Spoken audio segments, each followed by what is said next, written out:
श्री उद्धव जी कहते हैं, श्री दामन, यह तुम्हारे सखा श्री कृष्ण का दिया हुआ पत्र है, इसमें संशय नहीं है, तुम इसे ग्रहण करो।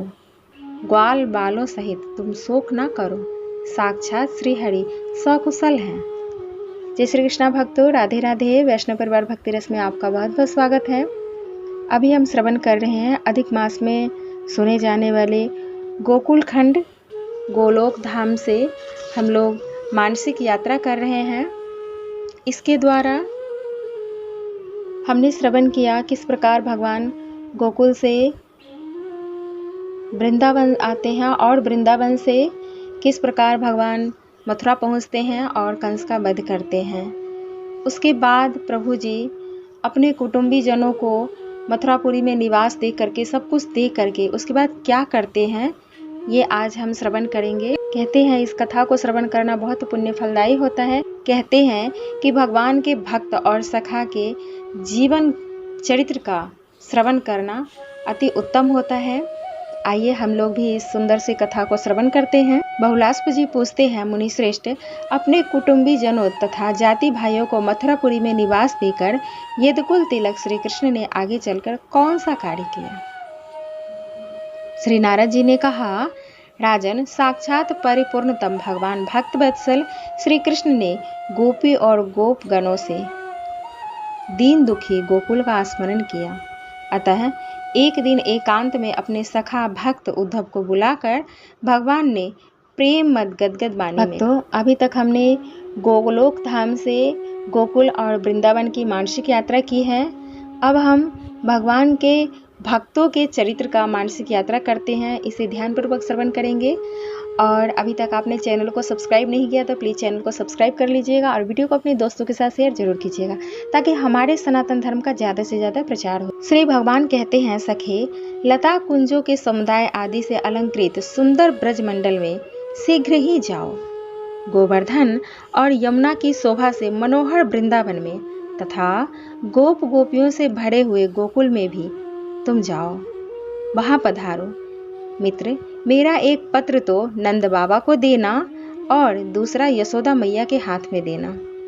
आजकल बच्चे देखते हैं कि सबसे पहले अपने प्रिय और प्रियतमा को याद रखते हैं, लेकिन नियति क्या कहती है, संस्कार ये होता है कि सर्वप्रथम अपने माता और पिता को याद करना चाहिए, उसके बाद अपनी पत्नी, प्रियतमा, सखा, मित्र, उनको याद करना चाहिए। ऐसा शास्त्र में वर्णन है, जैसा कि हम श्रवण कर रहे हैं। तीसरा पत्र श्री राधिका जी को उनके सुंदर मंदिर में जाकर देना, ये भगवान कहते हैं। और चौथा, मेरे सखा ग्वाल वालों को मेरा शुभ कुशल समाचार निवेदन करते हुए देना। इस प्रकार से पहुंचाते हैं। मेरे पिता नंदराज बड़े दयालु हैं, उनका मन मुझ में ही लगा रहता है और मेरी मैया यशोदा शीघ्र ही अपने पास बुलाने के लिए मेरा स्मरण करती है। माता पिता चाहे जैसे भी होते हैं, लेकिन अपने पुत्र पुत्री का हमेशा भला चाहते हैं। ये बात को नहीं भूलना चाहिए। भगवान उद्धव जी से कहते हैं, तुम तो नीति शास्त्र के विद्वान हो, सुंदर सुंदर बातें सुनाकर उन दोनों के हृदय में मेरी परम प्रीति धारण करना। क्योंकि उद्धव जी भगवान के परम मित्र भी थे, सखा भी थे और भक्त भी थे। उनको ये इस बात का अहंकार हो गया था कि मैं ही भगवान से सबसे ज़्यादा प्रेम करता हूँ, इसीलिए उन्होंने उन्हें वृंदावन भेजा। मेरी प्राण वल्लभा राधिका मेरे वियोग से आतुर है और मेरे बिना मोहवश सारे जगत को सूना समझती है। उन सबको मेरे वियोग के कारण जो मानसिक व्यथा हो रही है, उसे मेरे संदेश वचनों द्वारा शांत करो, क्योंकि तुम बातचीत करने में बड़े कुशल हो। सुदामा आदि ग्वाल बाल मेरे प्रिय सखा हैं, मुझे अपने मित्र के बिना वे भी मोह से आतुर हैं। तुम उन्हें भी मित्र की तरह सुख देना। मैं थोड़े ही समय में श्री ब्रज धाम आऊँगा। गोपांगनाएं मेरे वियोग की व्यथा के वेग से व्याकुल हैं, उनका मन मुझ में ही लगा हुआ है, उनके शरीर और प्राण भी मुझ में ही स्थित है। जिन्होंने मेरे लिए अपने लोक परलोक सब त्याग दिए हैं, उन अबलाओं का भरण पोषण मैं स्वतः कैसे नहीं करूँगा।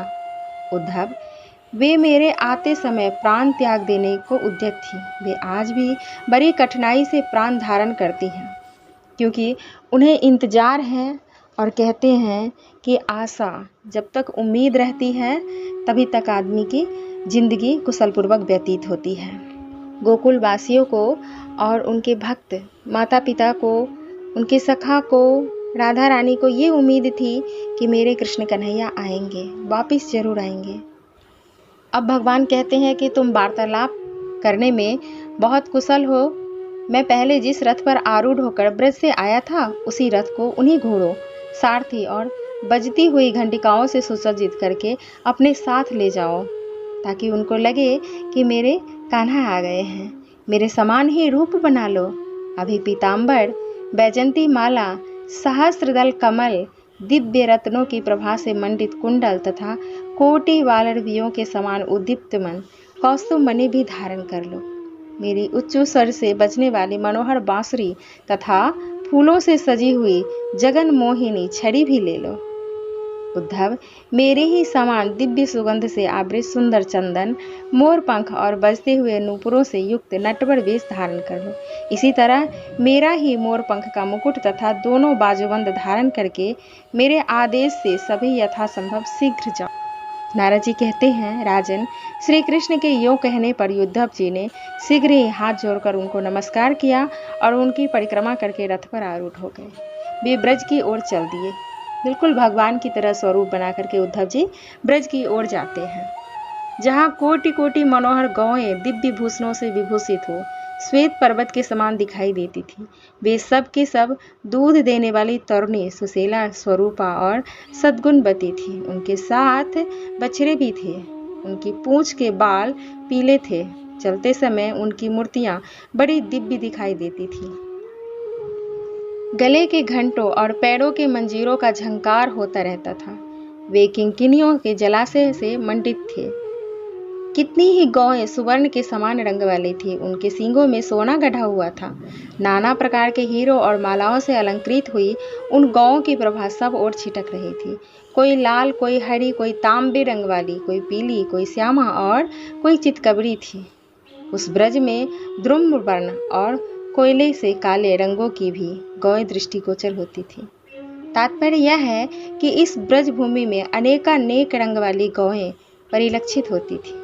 वे समुद्र की तरह अथाह दूध देने वाली थी। उनके अंगों पर तरुणी स्त्रियों के हाथों के छापे लगे हुए थे। हिरनी की भांति चौकड़ी भरने वाली बछड़े उन सुंदर गौओं की शोभा बढ़ा रहे थे। उन गौओं के झुंड में बड़े बड़े सांड इधर उधर चलते दिखाई देते थे। उनके कंधे और सींग बड़े बड़े थे। वे सब के सब धर्म धुरंधर थे। गोपगण हाथों में बेत की छड़ी और बांसुरी लिए हुए थी। उनकी अंग कांति श्याम दिखाई दे रही थी। वे कामदेवों को भी मोहित करने वाले रंगों में श्री कृष्ण लीलाओं का उच्च स्वर से गान कर रहे थे। उद्धव जी को दूर से आते देख उन्हें कृष्ण समझकर ब्रज के बाल श्री कृष्ण दर्शन की लालसा से परस्पर इस प्रकार कहने लगे। गोप बोले, मित्र, ये नंद नंदन आ रहे हैं, जो हमारे प्रिय सखा हैं। निसंदेह वे ही हैं। मेघ के समान श्याम कांति, शरीर पर पीताम्बर, गले में बैजंती माला तथा कानों में रत्नमय कुंडल इनकी शोभा बढ़ाते हैं। वक्ष स्थल पर कौस्तुभ मणि, हाथों में गोल गोल कड़े शोभा दे रहे हैं।